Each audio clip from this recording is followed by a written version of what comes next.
والله قال تضرعوا سأجيبكم فأنا القريب أجيب من ناداني وهو الغفور لكل آثام الورى من جاءه أسيفا من الثقلان. بسم الله الرحمن الرحيم. الحمد لله رب العالمين والصلاة والسلام على نبينا محمد وعلى آله وصحبه أجمعين وبعد.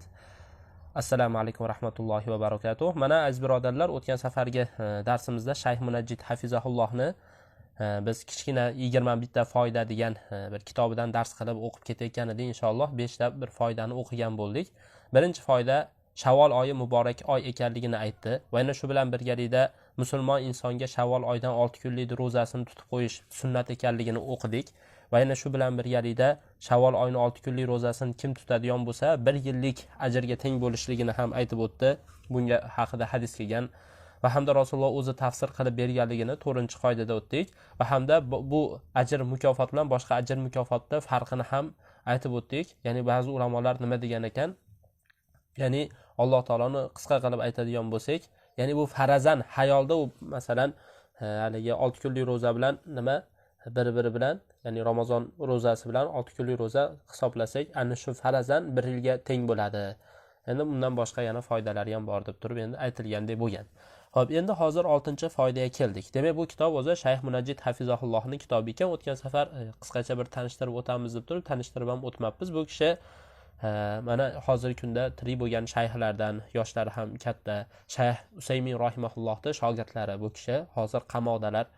Saudiya mintaqasida qamab qo'yilgan. Alloh subhanahu va taolo o'zi bu kishini asirlikdan ozod qilsin. Xo'p, nima uchun endi qamab qo'yilgan deb aytiladigan bo'lsa, aytamizki, chunki bu haq ahliga o'zi doim ta'ziq bo'ladi. Haq ahliga doim ta'ziq bo'lgan. Zero u Saudiya hukumati musulmon hukumat emas, balki kufr bo'lgan hukumat. Shuning uchun ham mana shunga o'xshagan shayxlarga ta'ziqlar o'tkazadi. Alloh subhanahu va taolo o'zi tavfiq bersin. Xo'p, 6-si aytilyaptiki, min favaidi siyami sit 6 kunlik ro'zani foydalaridan ta'vidun naqsilladi hasara fi siyamil fard faridati fi Ramazon. Endi Ramazon oyida farz ro'zasida hosil bo'lgan ba'zi noqs, ya'ni kamchiliklarni to'ldirish bo'ladi. E'tibor bering. Ya'ni mana hozir bizga misol qilib beryapti-da, o'zimiz aytaylik-da. O'zi bu farz namozlarni qarang. Mana bomdod, peshin bo'lsin. Hozir bomdodda 2 rakat sunnat bor oldida. Peshinda oldida 4 rakat, keyin 2 rakat sunnat bor. Nima uchun endi mana asrda yo'q? Asrda ham shuning uchun oldida kim 4 rakat nafl o'qisa, u bandaga Allohning rahmati bo'lsin deb Rasululloh duo qilgan. Xo'p, nima uchun endi har bitta farz ibodatda oldida boshqa qo'shimcha haligi sunnatlar bor? Bu hadislarda o'zi kelgan. Ya'ni insonda albatta farz namozida noqislik bo'ladi. Ana shu oldidagi sunnatlar bor-ku, sunnatlar mana shu farzini to'ldirib qo'yadi. Xuddi shunaqa Ramazon oyidan oldin Shavvol oyida ham ko'p ro'za tutganda Rasululloh. Nimada? Sha'bon oyida. Tushunarliga Ramazon oyidan oldin Sha'bon oyida ko'p ro'za tutganlar. Xo'p, endi hozir Shavvol oyidamiz. Shavvol oyida ham ya'ni mana shu 6 kunlik ro'za bor. Bu ana shu Ramazon oyida o'tilgan xato nuqsonlarni to'ldiradi. Xuddi mana shu kalimalarni bu yerda aytayapti. Chunki mana hadisda keladiki, inna awwala ma yuhasabu bihil abdu yawmal qiyamati min amalihi as-salat. Chunki qiyomat kunida banda o'zini amallaridan birinchi hisob qiladigan narsa, birinchi hisob qilinadigan narsa amal namozi bo'ladi deb aytdilar. Namoz haqiqiy mana amaldan birinchi hisob qilinadigan eng haqli bo'lgan narsa. Chunki nima uchun desa, shahodat kalimasidan keyin turadi bu. Shahodat kalimasi la ilaha illalloh bu islom, ya'ni insonni islomga kirishi bo'ladigan bo'lsa, bu nimasi? Namozi u islomning ustuni bo'lib turadi. Xo'p, hadisda aytilganki, fa in solihat faqad aflaha va anjah. Agar yaroqli bo'lsa mana shu namozi, ya'ni hisob kitobdan o'tadigan bo'lsa, u inson najot topadi. Marra uniki va in fasadat faqad khaba va khasira. Agar buzuq bo'lsa, namozdan o'tolmasa, namozdan yiqiladigan bo'lsa, u insonning qolgan amallari, umidlari pichga chiqadi degan. Bo'ldi, qolgan amallar, namoz o'tsa, qolgan amallaringiz o'tadi. Namoz o'tmasa, bo'ldi, o'tmaysiz. Endi namoz o'qiydigan odamlarga tegishli-da, namoz o'qimaydiganlarga demak qanaqa holatda ekan? Faynin taqasa min faridatihi shay'un, agar o'zini farz mana shu ro'zalardan yoki ibodatlardan, masalan, hozir bu hadisni o'qiyapmiz-da, agar farzidan biror bir noqislik bo'lib qolsa, Alloh taolo aytadi: "Unzuru halli abdi min tatawwu", qaranglar. shu bandami nafl ibodati bormi deb turib Alloh taolo aytadi. Qarang, qiyomat kunida bo'layotgan holatda tushunarli bo'layotgandir inshaalloh. Fayukammalu biha man taqasa minal farida. Shu farzdan noqis bo'lib qolgan yeri shu nafl bilan to'ldiriladi. Thumma yakunu sayru amalihi ala zalik. Xuddi qolgan amallarga mana shu tarzda bo'laveradi degan. Demak, qolgan amal nima bor? Undan keyin zakot bor. Undan keyin mana Ramazon ro'zasi bor. Demak, Ramazon ro'zasi ham nafl ro'za bilan to'ldiriladi. Demak, Shavvolda 6 kunlik foydasida biz nimani foyda qilib olyapmiz? Birinchi navbatda mana shu narsani foyda qilib turib olyapmiz. Ya'ni mana shu 6-chi foydada bu. Shavvol oyidini, ya'ni 6 kunlik ro'zasi Ramazonda noqisligini to'ldiradi, bekitadi degan ma'noda oldik. Inshaalloh tushunarli bo'ldi deb o'ylayman. Bu hali kalimalarni ko'p sharhlab o'tirmayapmiz. Nima uchun? Chunki qisqaroq qilaylik, odamlar ham eshitsin. Odamlar hozir uzun darsda eshita olmaydi, himmati pasayib ketgan. Foyda olsin albatta. Biz shuni tarafdorimiz. Xo'p, endi 7-foydaga keldik. 7-foydada aytilyaptiki, nuqila an ba'di ahli ilm karohiyati siyami sit. Ba'zi ahli ilmlar aytgan ekanda, mana shu Shavvol oyida ochiq 6 kunlik ro'zani tutish kerak, hadis bor deb turib mana kelyapti, lekin makruh bo'ladi deb aytgan ekan. Sababi nimaga deb aytiladigan bo'lsa, chunki Ramazondan deb o'ylab qolinishlik deb turib aytilgan ekan. Sababi shuki, nimaga makruh bo'ladi deb aytilsa, aytgan ekanki, allalahu bi khashiyati i'tiqadil ba'd annaha min Ramazon. Ba'zi bir insonlar chiqib olib turib, buni Ramazondan deb o'ylab olishi mumkin. Shuning uchun ham makruh deb turib aytilgan. Xo'p, endi bu gap to'g'rimi yoki to'g'ri emasmi? Bunga endi qoida bilan javob beriladiki, Shayx Munajjid hafizahulloh mana aytibdilar, va sunnatu sahihatu awla va ahaqqu bil ittiba. Sahih sunnat, ya'ni mana shu ochiq hadis turgan paytda shu hadisga ergashiladi. Shu hadis ergashilish kerak. Ochiq u yaqqol namoyon bo'lib turibdi. Wala tutraku liqawli ahadin kaynan man kan. Endi biron bir olim, qaysi bir olim bo'lishdan qat'iy nazar shunday chiqib turib makruh bo'ladi, sababi mana shu deb aytadigan bo'lsa ham, uni bir so'zini inobatga olib turib biz bu ro'zani tashlab qo'ymaymiz. Balki tutiladi bu ro'za. Mana bu illatlar, bu illat. Bular hozir faqat nima? Sababini bayon qilish xolos.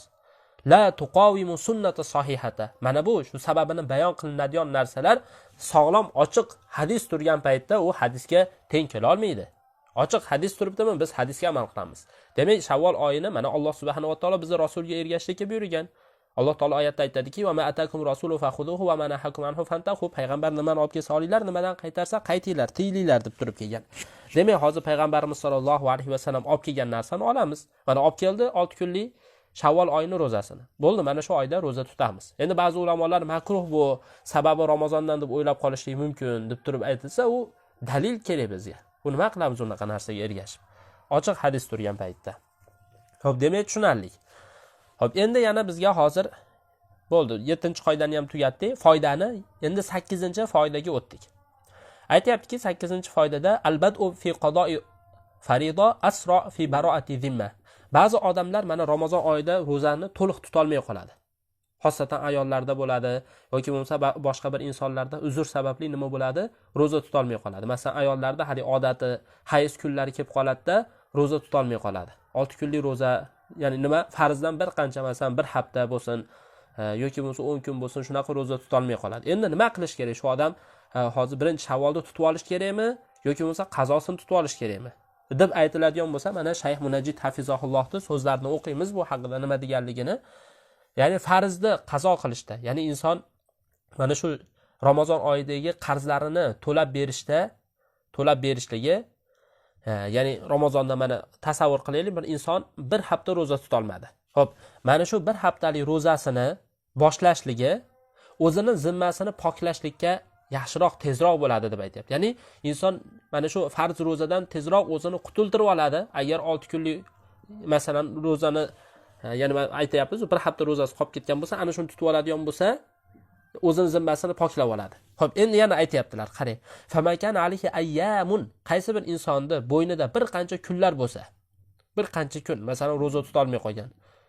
Aytayapmizmi, bir haftami, 10 kunmi, 15 kunmi, shunaqa bo'lib qolsa, aftara hamir Ramazon li uzrin, bir uzr sabablik, masalan, ayol kishilarda uzr bo'ladi, shunga o'xshagan bir uzr sabablik Ramazonda tuta olmay qolgan bo'lsa, nima qiladi?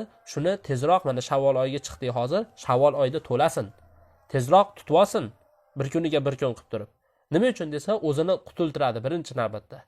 o'zi haligi mana shu farz ibodatdan Alloh taolaning buyrug'idan tezroq qutuladi. Ya'ni qutuladi degani o'zi xuniyroq kalimaga o'xshaydi-yu, lekin xuniy emas. Xo'p, o'zini ya'ni zimmasini pok qilib oladi-da. Fahiya muqaddamatun ala fi'l mustahab. Demak, hozir 6 kunlik roza mustahab, lekin bu qazosi nima? Ramazon qazosi bu vojib, bu farz ayn, lekin bu 6 kunlik roza sunnat. Demak, mana shu farz turgan paytda sunnat bilan olishmaydi, balki nima qiladi?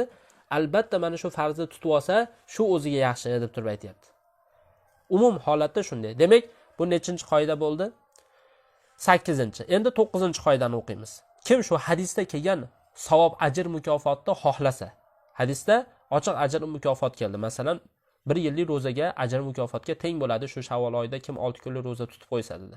Mana shu hadisda kelgan savob, ajr, mukofotni kim xohlasa, kim istaydigan bo'lsa, ana shu odam fa alayhi ayyaqdiya ma alayhi min Ramazon. Birinchi navbatda Ramazondan qarz bo'lib qolgan kunlarini tutib bersin deb turib aytilgan. Nima uchun deb aytilsa? Chunki hadisga e'tibor bersak, masoma Ramazona deb keladi-da, kim Ramazon rozasini tutsa, keyin unga 6 kunlikni qo'shib qo'ysa deb turib aytilgan. Ramazon rozasini tutsa, keyin 6 kunlikni qo'shib qo'ysa deb turib aytilyapti. Xo'p, endi bu yerda ham shuni Shayx Munajjid hafizahulloh bizga ta'kidlab aytayaptilarki, Ramazon oyidan kimi qarzi qolib ketgan bo'lsa, ana shu odam birinchi shuni tutib olsin, agar ajr mukofot xohlayotgan bo'lsa. Keyin 6 kunlikni qo'shib qo'yadi. Chunki Rasululloh sallallohu alayhi vasallam hadisda zohirida thumma atbahu sitta min Shawwal, ya'ni Ramazon rozasini tutib olib turib, keyin Shavvoldan 6 kunlikni qo'shib qo'ysa degan so'zi. Tutib bo'lib deb aytayapti-da. Demak, bu nimaga tutib bo'lib degani nimaga dalolat qiladi desa, aytayaptilarki, yadullu ala annahu la budda min itmami siyami Ramazon avvalan. Birinchi navbatda Ramazon rozasini to'liq qilib olishlikka dalolat qiladi. Ya'ni shu narsani ko'rsatadi bizga, shu narsani hozir foyda qilib olyapmiz. Qarzingiz bo'lsa tutib oling. Keyin ikkinchi navbatda 6 kunlik rozani nima qilasiz? Keyin tutib olasiz. Shuning uchun mana qoida keltiryapti. Li'annahu la yatahaqqaqu lahu ittiba'u siyami Ramazon bi 6 min Shawwal illa idza kana qad akmala siyamahu.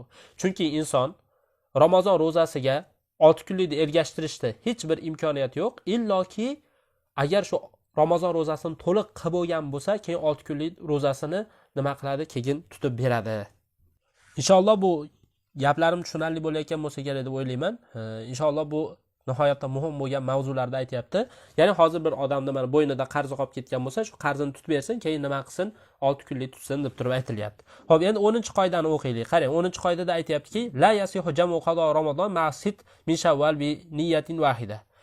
Xo'p, yana bu yerda bitta foyda bor. Ba'zi kechagi kuni shunga o'xshagan savol kelib qoldi-da. Ya'ni nima deyapti? Savolda bir inson Ramazondan qarz bo'lib qoladi. Masalan, tasavvur qiling, meni qarzim bor 6 kunlik.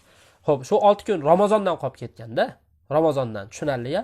Bu birinchidan Ramazondan qolib ketgan 6 kunligim bor. Endi Shavvolda 6 kunligini ikkalasini birlar niyat qilib tutib qo'ysam bo'lmaydi. Masalan, dushanba. Ham dushanba kuni Shavvol oyining bittasini niyat qilaman. Shu 6 kunlikdan bitta kunni va yana shu bilan birgalikda nimani niyat qilaman? Farz ro'zamni niyat qilaman. Bo'ladimi, yo'qmi desa, bo'lmaydi.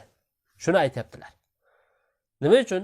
Chunki bu boshqa ibodat, farz, bu sunnat boshqa ibodat. Lekin ikkalasi ham sunnat bo'lsa edi boshqa gap deysiz-da. Shuning uchun hamma dushanba, payshanba kunlari bu ro'zani tutib qo'ysa bo'laveradi, masalan, Shavvol ro'zasini. Xo'p, bu yerda o'qiymiz endi. 10-foydada demak shuni aytayaptiki, Shavvol oyining 6 kunligi bilan birgalikda Ramazonda qazosini bitta niyatda jamlab turib tutib qo'ysa bo'lmaydi.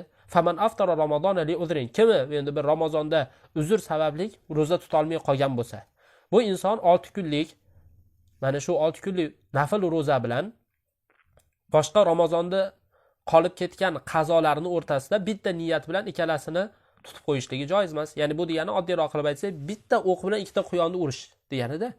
Bu narsa bo'lmaydi. Bu farz ibodatlarda ketmaydi. Sunnat bo'lsa ekan boshqa gap edi.